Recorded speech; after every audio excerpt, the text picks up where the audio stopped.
our essence, if we can recognize our connection to that sun and to the planet, then we can control the weather ourselves.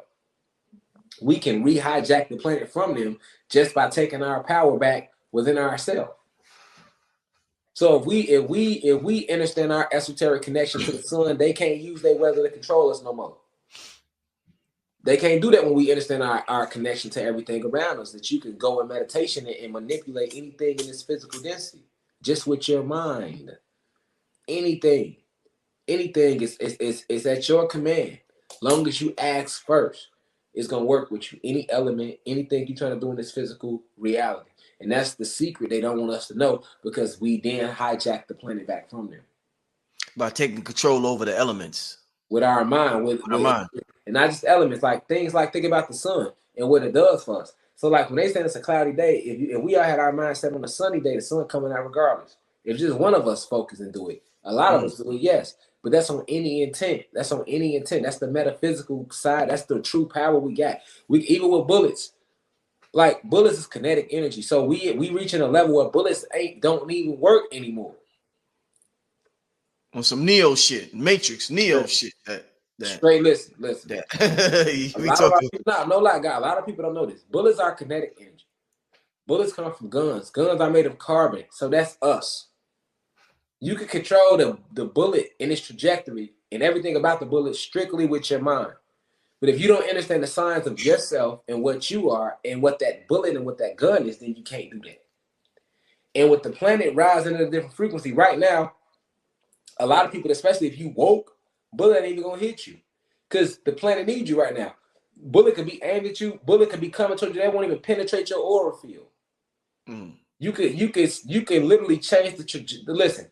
A bullet can't penetrate nothing without velocity. So you got to know the science. If you was to go in meditation, whatever you think about in meditation, you're going to manifest. That first off, that's the power of meditation.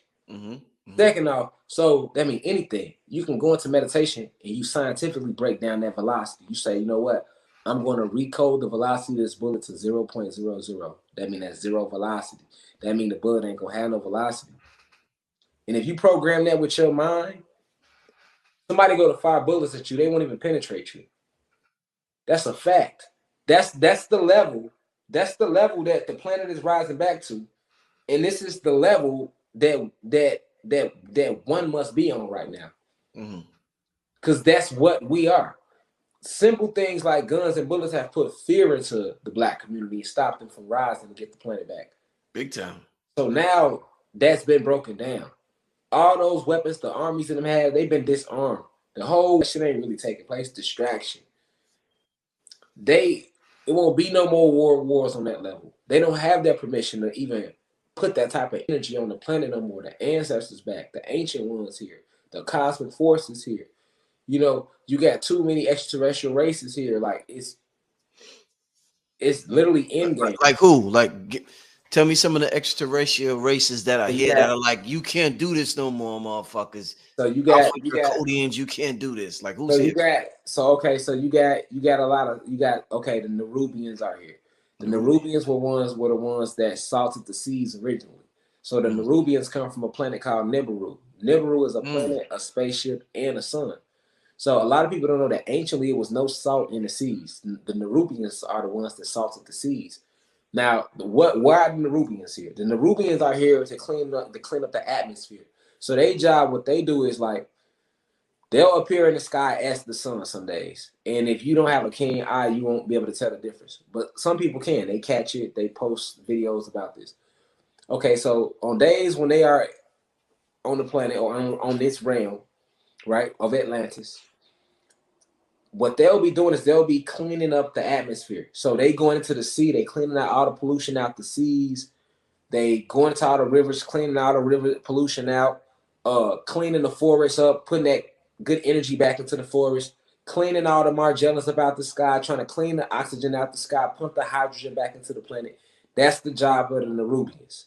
So that might not seem like much, but it is, because if we get the atmosphere back right, then we can unlock all of our genetics and we'll be a lot more help to them than we have been thus far.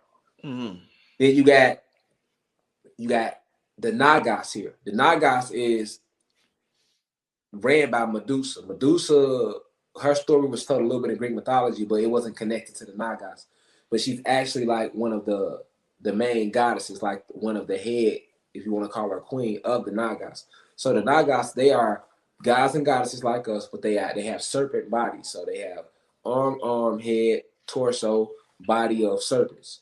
So you're thinking of like a snake, or some of them even have lizard bodies, you know what I'm saying? But majority of them have like half the body of the lower half of a snake. This the Nagas. They also from the Sirius star system. You have the Lyrans here. You have the Syrians here. You have the Martians here. You have a lot of Martians here. You have a lot of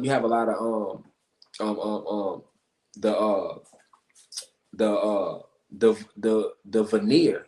All right, so these are the beings who I spoke about. They live on this realm. They are interterrestrials, because extraterrestrial races are races that are from different planets and galaxies and star systems, if you want to call it that. And then you have interterrestrials, which are if you want to call them alien, but they're not alien races that live within our planet. You get it? So you got them more in action. You have a lot of the Nomos reappearing. So this are a lot of your sirens and mermaids and mermen. They are all a part of the Nomos, along with dolphins and whales. So the dolphins and the whales are getting more aggressive and more active in the war as well.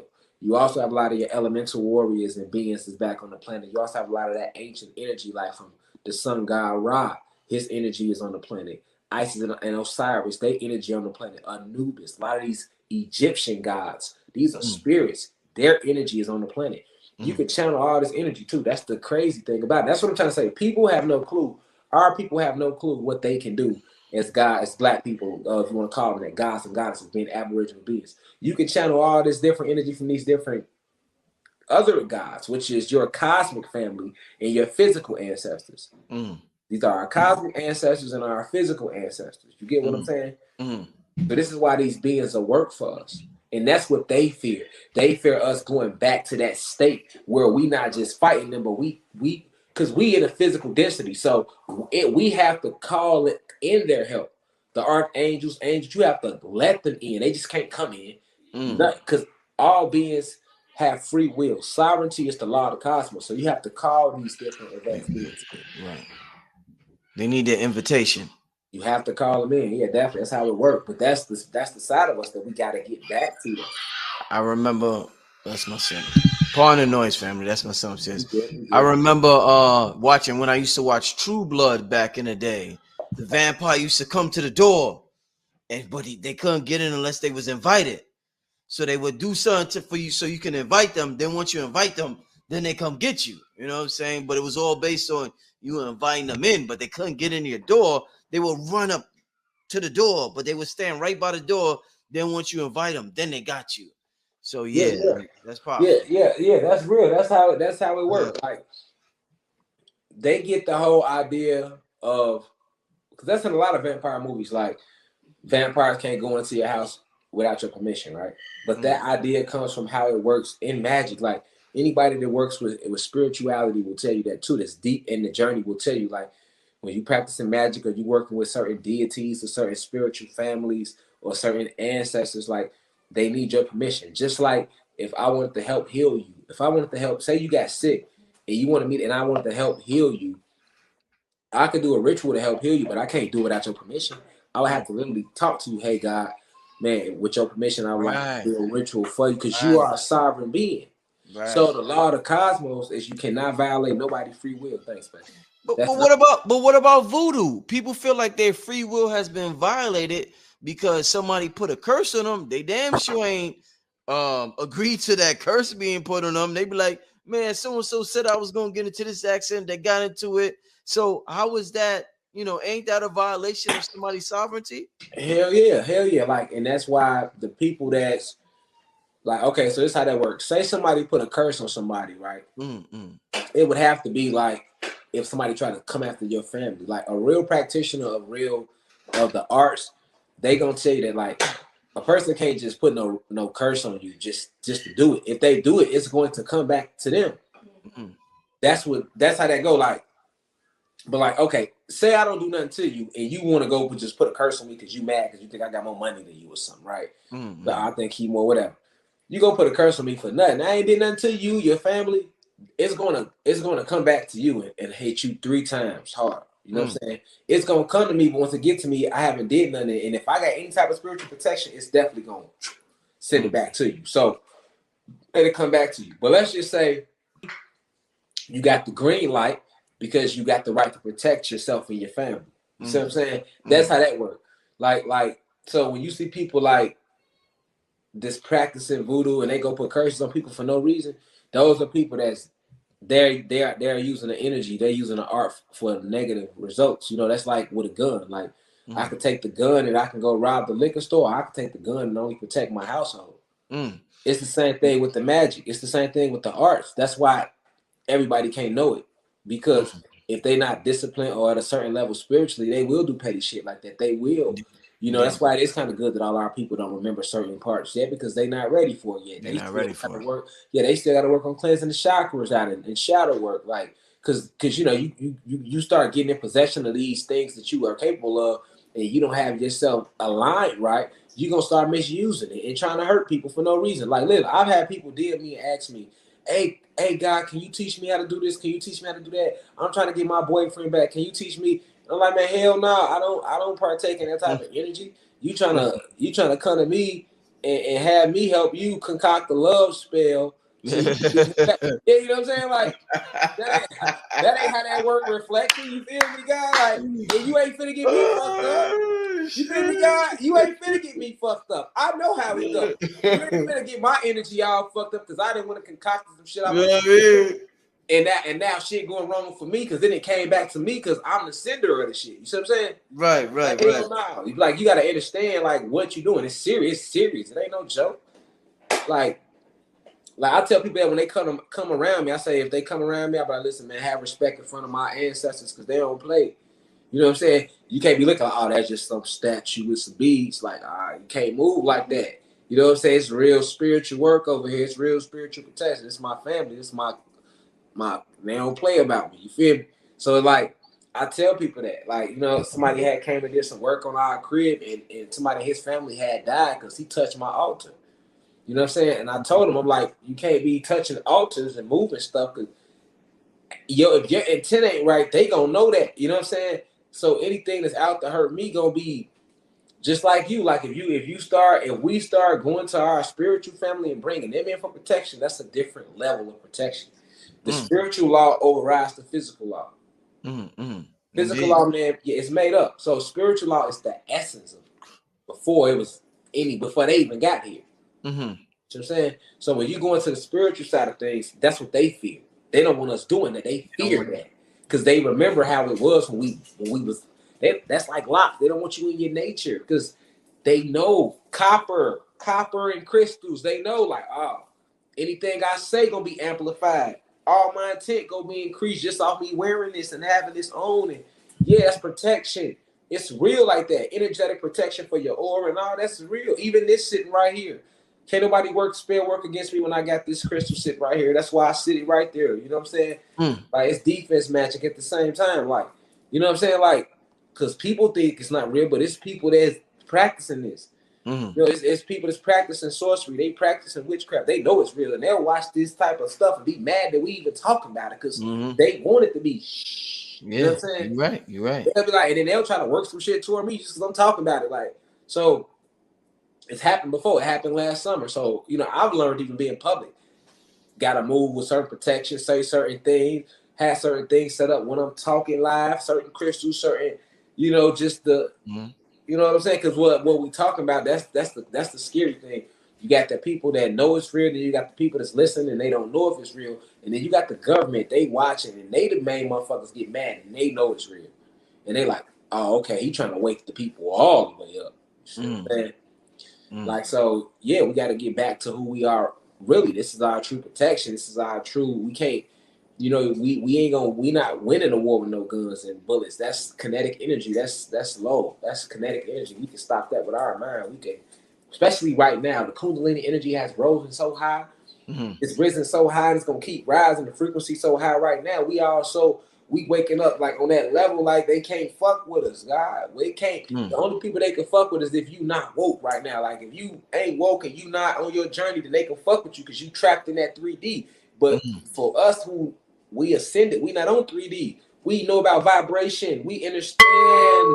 We understand reflection, so you can't fuck with us. You know, we back the source, like we back to understanding. Hold on, we created y'all. We reverse engineered y'all. So the little light magic y'all been doing ain't nothing. We finna counteract that with this, with the real essence. We the true descendants. We the true heir to this shit. You know what I'm saying? Like, so that's what it is, God. You know, that's where we at with it right now as a whole. You feel me? I wanna take a few questions. Do you mind taking a few questions, my brother? Let's do 3 because we understand the power of the 3, the 6, and the 9. Indeed. Before we do that, I want to give a shout out to your website once again. Let me put it on the screen. The brother say he's gonna take 3 questions. Give me some questions in the chat. We've been on for about 2 hours and 30 minutes. So we've been on here a while, y'all. We've been on here a while. We've been building. And yeah. Though, you see the numbers 3 times 2 is 6. Indeed. And we headed to 3 hours. You see what I'm saying? 3 hours, yeah. Okay. Let's get to this question. I think this is not that one. This is like shit. Where did it go? Chat moving so fast. This might be pertaining to Dr. York. It says, "Are there galactic beings from the planet Risk?" I think the reason why I said Dr. York, I remember when I'm like 20 years old, them handed me pamphlets about the planet Ritz. So I think they're referring to that right there. But go ahead, brother. Also, they want to know, are there galactic beings from that planet in general? Yeah. That's an actual planet that's in the multiverse. We have to see the thing about the planets is you got to think it's 999 planets in every galaxy. And you got to think how many galaxies it makes up a universe. So that's why I'm coming out with a book at the top of January where I want to go more in depth about the different extraterrestrial races and the different planets. What, next January? Yeah, this January coming up. Oh, I gotta get that. The reason I'm gonna come out with that book because we need like an index for this type of thing. You feel me, though, guy? Like I need like an index with all the planets, the beings on the planet. Oh man! Like so, if I gotta make a series of books, I will. But I'm definitely gonna hit as many as I can in that first book for sure. Cause like, it's over. Like I say, just in this war alone, you have over 200 galaxies involved in this war. Cause like, see, we in the cosmic war right now, where it's like us versus the Pleiadians and the reptilians. You know what I'm saying? Like that's the war. That's been the war. And when you get all these different galaxies involved in that war, even the Saiyans, like how you heard about the Saiyans from like you think of Dragon Ball Z, that's based on the real race. Like Dragon Ball Z has so many races that's actual extraterrestrial races. That's in that cartoon is crazy. A lot of your anime is based on have races. When you go look at Avengers and X-Men, they mention races, and all of these races are different variants of ourselves. The way we designed them, you know, like I say, the Arcturians are the ones that's responsible for teaching the reptilians and the human beings the time spent, which they have used to keep us running in like a loophole in a maze. So it's imperative that we understand when we talking about extraterrestrial races, you have to have your third eye completely open, because these things will sound so bizarre and so like unreal. Sometimes it's so intense that it's not even words to describe certain races or certain activities or certain things or attributes that they have, without sounding crazy. Some things you just have to experience and see. But it's many different extraterrestrial races. So yeah, that's definitely a planet. That's an actual planet that Dr. Well, I don't know if you heard that from Dr. York or not. I haven't heard it from Dr. York. Not saying that he haven't said it, but I do know that that's an actual planet though, for sure. Okay, next question is how to communicate with these extraterrestrial families, my brother. Through meditation. And I would say using an amethyst crystal. Amethyst? meditate with an amethyst crystal, because amethyst connects you to the crown chakra, and the crown chakra deals with breaking from this physical realm. Once you break past this physical realm, then you can connect with all the spiritual families that's around you. You can connect with them. But you have to break past the physical realm. You have to detach from everything. You have to recognize that you are everything and everything is you. It can't just be a saying. That's why I always say it. I am everything and everything is me. You have to come to that self-realization that you are one with everything around you. And once you reach that point, which is best to do through meditating with an amethyst crystal, maybe start with 3 times a day, definitely, but let it be like maybe 3-minute sessions, and then work your way up to 6-minute sessions, 9-minute sessions, and on and on. But meditate with the amethyst crystal, and then set your intent. Ask to connect with the spiritual forces. Ask to let them into your vessel to work through you. And once you start meditating and doing that in the sun, what happens is they start opening up to you, and you'll start to hear them talking to you. You'll start to notice you're being led to certain movies or books, or you'll meet a certain person that connects you to a deeper level, and then you'll start to realize when they're talking to you and when they're working through other people around you in the whole nine. And then you can start making your altars, and you start getting to that level of it, because you're gaining that connection with them. So that's how you connect with them, though. Ashe. Indeed. My personal question. Indeed, go ahead, my brother. Yeah, you good, guy. You can talk over it. Indeed, my personal question before we get to the next question from the people. In terms of sun gazing, obviously I've interviewed so many people. I've heard their take on sun gazing during sunrise or sunset, but I got to get your take on that, God, and your perspective on that. How important is it to observe the sun during the sunrise or the sunset versus just getting sunlight throughout the daytime? We supposed to actually be looking directly into the sun. However, because we have been broken from our nature, it's best to look at the sun. Definitely when you're starting off with sun gazing, and the sun's right before sunset and right before sunrise, when the sun is not like at its peak point, so that it doesn't hurt your eyes too bad. But as you work your way up from that point, you'll reach a point where you can start looking into the sun more on your own.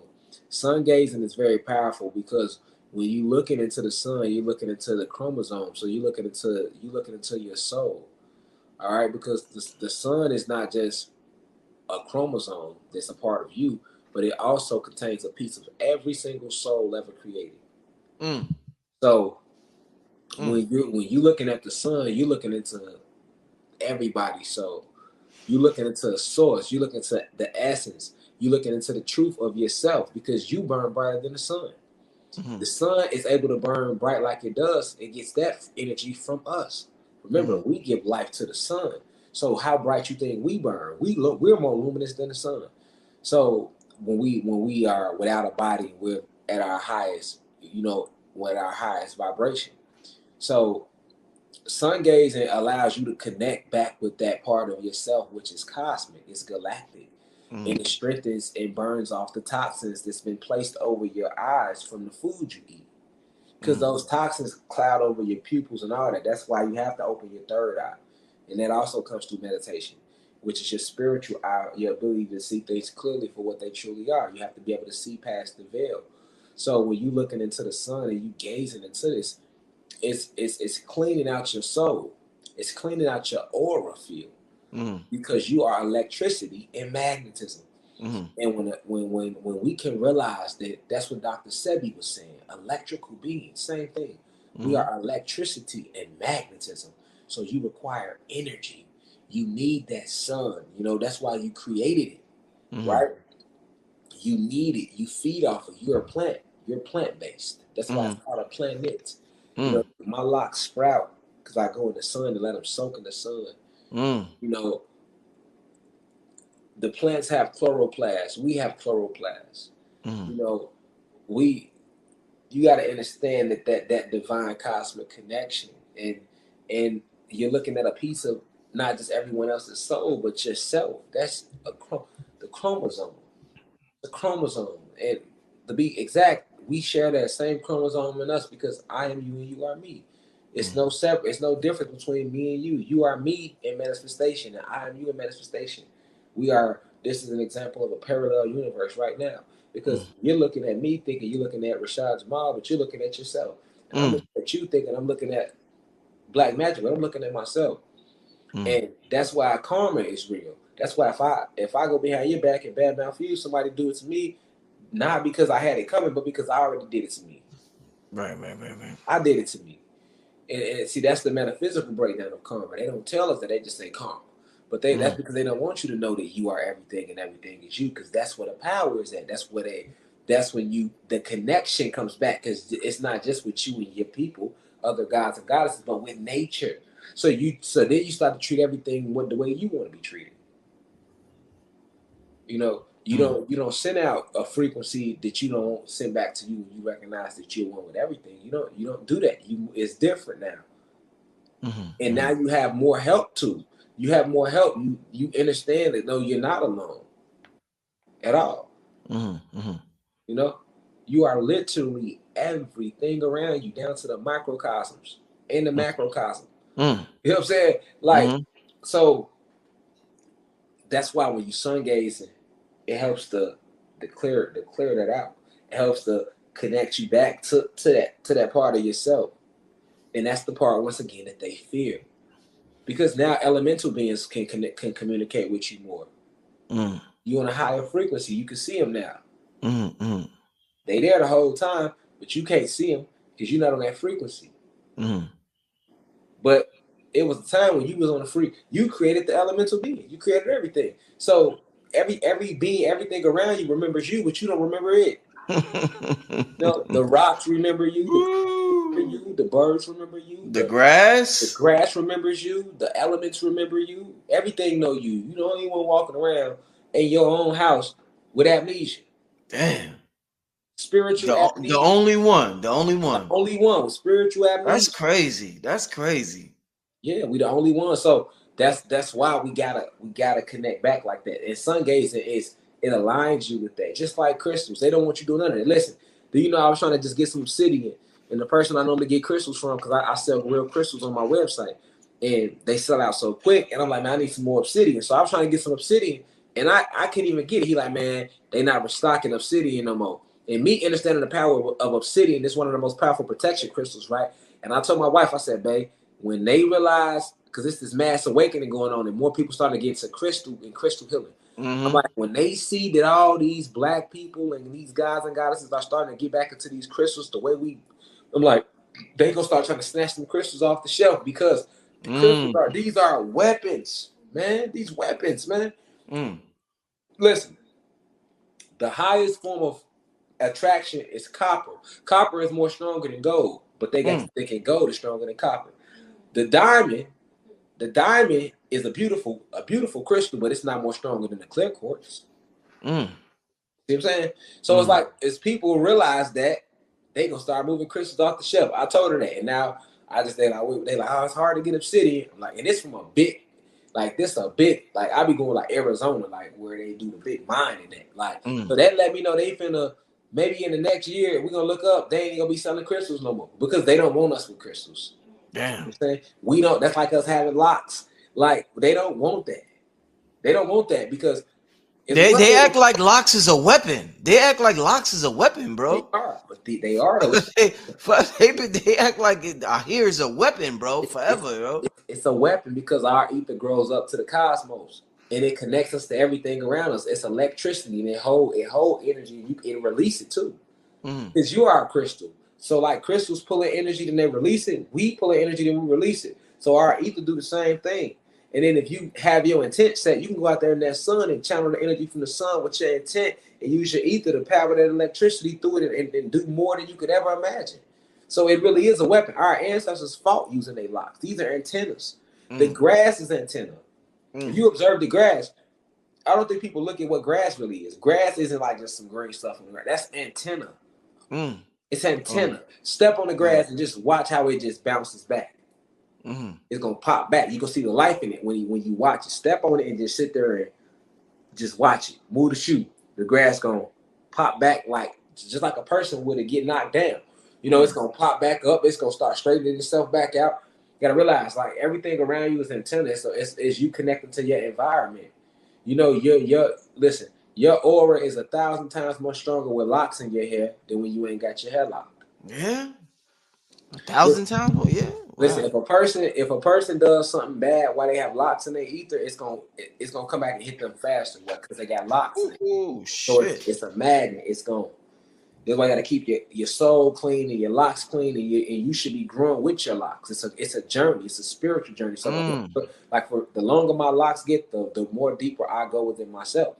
You know, it's like that's how your journey should be, and it works on both ways. If you on a positive intent, it's gonna manifest even quicker because you have locks. Because this is antenna, and your thoughts is electricity, and this is like antenna for that electricity. That you're thinking through your thought receptors, through your thalamus gland and your neocortex and your pineal gland. These are your centers of creativity within you, right? And this is a cosmic thing because all of that you receive downloads from the sun every 8 minutes, and it's those downloads, and those downloads are placed into the sun from your ancestors back home on Sirius X. So they send these messages through the sun. That's why sun gazing so powerful. That's why sun soaking so powerful. And that's why they don't want us in the motherfucking sun. That's why they created clouds. Last question, my brother. Do you have a catalog of books you recommend? The people are thoroughly impressed. They want to know any books you recommend, my brother. I would say it's good to read Huey P. Newton, Revolutionary Suicide. I would say Rich Dad, Poor Dad if you ain't already read it. And if you have read it, read it again. So you can understand how they use the monetary system against you. Indeed. That woke me up. That woke me up years ago. Indeed. Yeah, definitely a deep read. About the rat race. To be honest, I think the 48 Laws of Power is a good one to read because it allows you to see how the oppressors think. Because it's nothing but it teaches all about psychology, reverse psychology, which is what they use it against your black ass every day. So if you really study the 48 Laws of Power, you can see, and Art of Seduction, we're both written by the same author, Robert Greene. It's nothing more but than them using. Literally, that book shows you what they do to you every day. You know, how marketing is used to control your soul, to lure you into believing false narratives about yourself and accepting them as reality. Like that's all in the 48 Laws of Power. You know, the way they kill us off when we do have leaders, how they kill the leader and hide their hand. I mean, the whole nine. You know, man, it's all in there, all the way down to why they get upset when we challenge them. Like that's rule number one: never outshine the master. Right? That's in the 48 Laws of Power. So